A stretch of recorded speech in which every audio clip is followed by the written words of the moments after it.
తెలంగాణ కశ్మీరం ఆదిలాబాద్ జిల్లా అత్యధిక అటవీ విస్తీర్ణంతో చల్లగా ఉండే ఈ జిల్లాలో రాజకీయ వాతావరణం వేడెక్కుతోంది.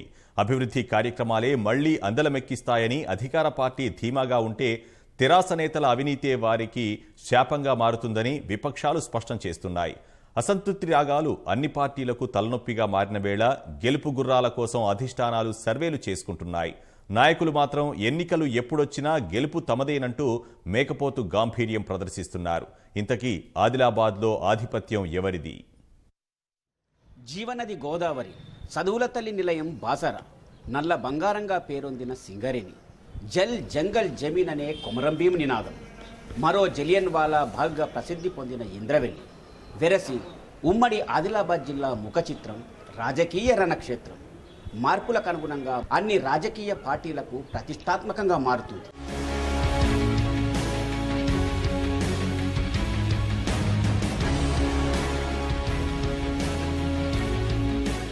ఉద్యమాల చరిత్ర కలిగిన ఆదిలాబాద్ జిల్లాది ఆది నుంచి భిన్నమైన రాజకీయ చరిత్రే. తెలంగాణ సెంటిమెంట్ ప్రభావితం చూపిన 2014 ఎన్నికల్లో నిర్మల్, సిర్పూర్, ముధోల్ నియోజకవర్గాల్లో తెరాస అభ్యర్థుల్ని కాదని కాంగ్రెస్, బీఎస్పీ అభ్యర్థులను గెలిపించారు ఓటర్లు. జిల్లాల పునర్విభజన తర్వాత కొత్తగా నిర్మల్, ఆసిఫాబాద్, కుమ్రంభీం, మంచిర్యాల జిల్లాలు అవతరించినప్పటికీ రాజకీయంలో పాత వారసత్వమే కొనసాగుతోంది. ఈ 4 జిల్లాల్లో అధికార తెరాస, ప్రతిపక్ష కాంగ్రెస్ బలమైన కేడర్ కలిగి ఉన్నప్పటికీ భాజపా, తెదేపా, వామపక్షాలు మునుపటి కంటే కాస్తంత బలం పుంజుకున్నాయనేది విశ్లేషకుల అంచనా.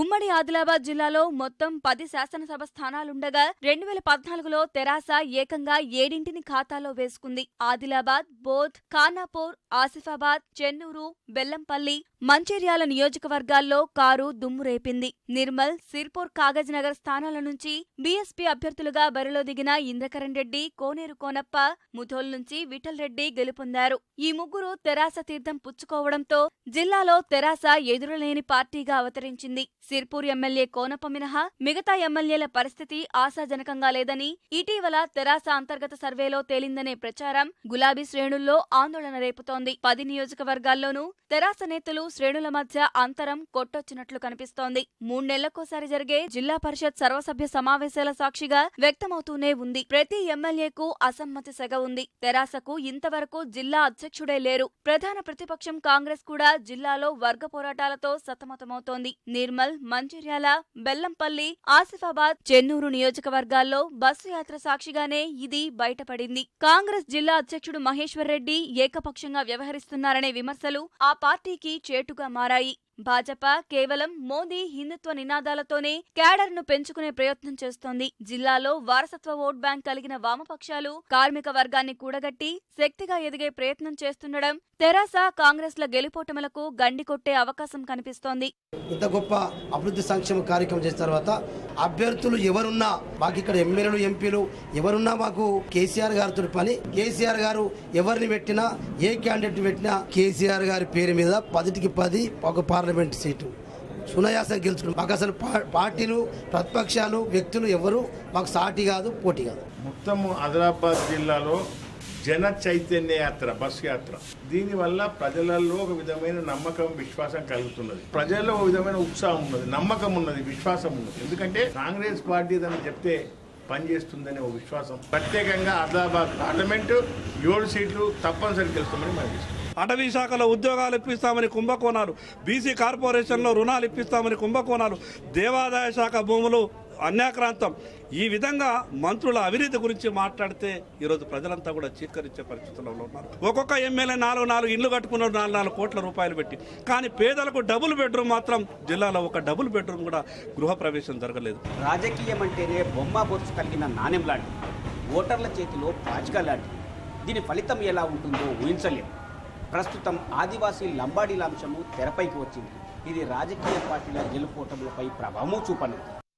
ఉమ్మడి ఆదిలాబాద్ జిల్లాలో ఆదిలాబాద్ పార్లమెంటు స్థానం సహా బోధ్, ఖానాపూర్, ఆసిఫాబాద్ అసెంబ్లీ సీట్లు ఎస్టీలకు కేటాయించినవే. బెల్లంపల్లి, చెన్నూరు శాసనసభ స్థానాలు ఎస్సీ రిజర్వ్ స్థానాలు. మిగిలిన ఆదిలాబాద్, నిర్మల్, ముధోల్, మంచిర్యాల, సిర్పూర్, కాగజ్ నగర్ జనరల్ స్థానాలుగా ఉన్నాయి. ఉమ్మడి జిల్లాలో పుట్టుకొచ్చిన ఆదివాసీ, లంబాడీ, ఎస్టీ రిజర్వేషన్ అంశం ఇప్పుడు జిల్లా సరిహద్దులు దాటి రాష్ట్ర అంశంగా మారింది. ఈ అంశాన్ని అటు తెరాస, ఇటు కాంగ్రెస్, భాజపాలు సైతం పరిష్కరించలేక ప్రేక్షక పాత్ర పోషిస్తున్నాయనే అపవాదు గిరిజనుల్లోనే కాదు, గిరిజనేతరుల్లోనూ కనిపిస్తోంది. ఇది రాజకీయ అంశంగా మారుతుండడం అన్ని రాజకీయ పార్టీల్లో గుబులు రేపుతోంది. తెరాస బలంగా ఉన్న ఆదిలాబాద్, నిర్మల్, మంచిర్యాల, బెల్లంపల్లి స్థానాల్లో అంతర్గత అసమ్మతి సెగ కాకరేపుతోంది.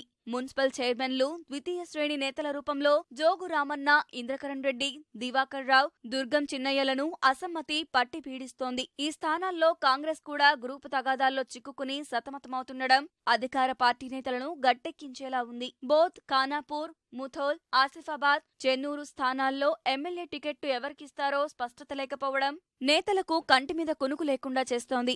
సిర్పూరు నుంచి తెరాస ఎమ్మెల్యే కోనప్ప వ్యవహార శైలి కాస్తంత మెరుగ్గా ఉందనే సంకేతం పార్టీ అధిష్టానం ఇస్తున్నా క్షేత్రస్థాయిలో అసమ్మతి ఉంది. ఇతర పార్టీల అభ్యర్థుల విషయంలో ఇంకా స్పష్టత లేకపోవడం తెరాసకు కలిసి వచ్చే అంశం. ఆదిలాబాద్ పార్లమెంటు సభ్యుడిగా ఉన్న గోడం నగేష్ బోధ్ ఎమ్మెల్యేగా పోటీ చేసేందుకు ఆసక్తి చూపుతున్నా ఆయన్ను అక్కడి ఎమ్మెల్యే రాఠోడ్ బాపూరావు రూపంలో అసమ్మతి వెంటాడుతోంది. కాంగ్రెస్ తరపున నరేష్ జాదవ్ గాని, తుడుం దెబ్బ రాష్ట్ర అధ్యక్షుడు సోయం బాపూరావు గాని బరిలో దిగే అవకాశం ఉంది. భాజపా పార్టీ నుంచి రాష్ట్ర నాయకుడు ఆదివాసీ నేత మాడవిరాజు అభ్యర్థిత్వం దాదాపు ఖరారైంది. చెన్నూరు, మంచిర్యాల, బెల్లంపల్లి అసెంబ్లీ స్థానాల పరిధిలోకి వచ్చే పెద్దపల్లి పార్లమెంటు స్థానానికి ప్రస్తుత ఎంపీ బాల్క్ సుమన్ను తప్పించి వివేక్ అభ్యర్థిత్వం ఖరారు చేసే అవకాశం ఉన్నట్లుగా తెరాసలో ప్రచారం సాగుతోంది.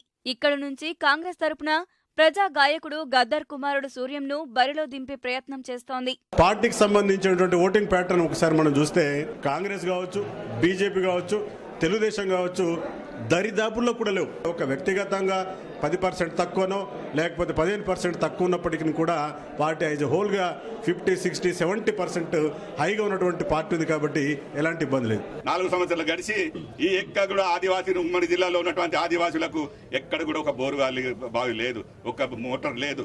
ఆదివాసులందరూ కూడా పిచ్చోలు గారు టీఆర్ఎస్ ఓడిపోతుంది. ఎవరు ఓడగొట్టవలసిన అవసరం లేదు. ఇప్పుడు 10 నియోజకవర్గాల్లో టీఆర్ఎస్ ఎమ్మెల్యేలు, 2 మంత్రులు కేవలం అరాచకాలు, భూ కబ్జాలు, చెరువుల కబ్జాలు, గుత్తేదారులు, కాంట్రాక్టర్లు తప్ప నిజంగా కూడా ప్రజల కోసం వాళ్ళు ఏం చేసిందని ప్రజలు ప్రశ్నిస్తున్నారు. ముందస్తు ఎన్నికలు అంటూ వస్తే మా కాంగ్రెస్ పార్టీ కన్నా ముందు ప్రజలు ముఖ్యంగా సిద్ధంగా ఉన్నారన్న సంగతిని తెలియజేస్తారు. ఆదిలాబాద్, మంచిర్యాల, బెల్లంపల్లి, నిర్మల్ ప్రాంతాల్లో కార్మిక వర్గాల్లో కేడర్ కలిగి ఉన్న వామపక్షాలు ఈ స్థానాలతో పాటు మిగతా స్థానాల్లోనూ పోటీకి ఆసక్తి చూపుతున్నాయి. ప్రస్తుతం బహుజన్ లెఫ్ట్ ఫ్రంట్ కూడా జిల్లాలోని 10 నియోజకవర్గాల్లో అభ్యర్థులను బరిలో దించేలా పావులు కదుపుతుండడం ప్రధాన పార్టీల గెలుపోటములపై ప్రభావం చూపుతోందనేది విశ్లేషకుల అభిప్రాయం. పైకి అన్ని పరిస్థితులు తమకు అనుకూలమేననే గాంభీర్యము అన్ని రాజకీయ పార్టీల్లో వ్యక్తమవుతున్నప్పటికీ చివరి నిమిషంలో ఏం జరుగుతుందోనే అనుమానం ప్రతి రాజకీయ నాయకుడిని వెంటాడుతుంది. క్షేత్రస్థాయిలో సంతృప్తులు, అసంతృప్తులు, మార్పులు, చేర్పుల అంశం రాజకీయ పార్టీల భవితవ్యాన్ని ఎటువైపు తీసుకెళ్తుందో కాలమే నిర్ణయించాల్సి ఉంది. కెమెరామెన్ కిరణ్తో మణికేశ్వర్, ఉమ్మడి ఆదిలాబాద్ జిల్లా.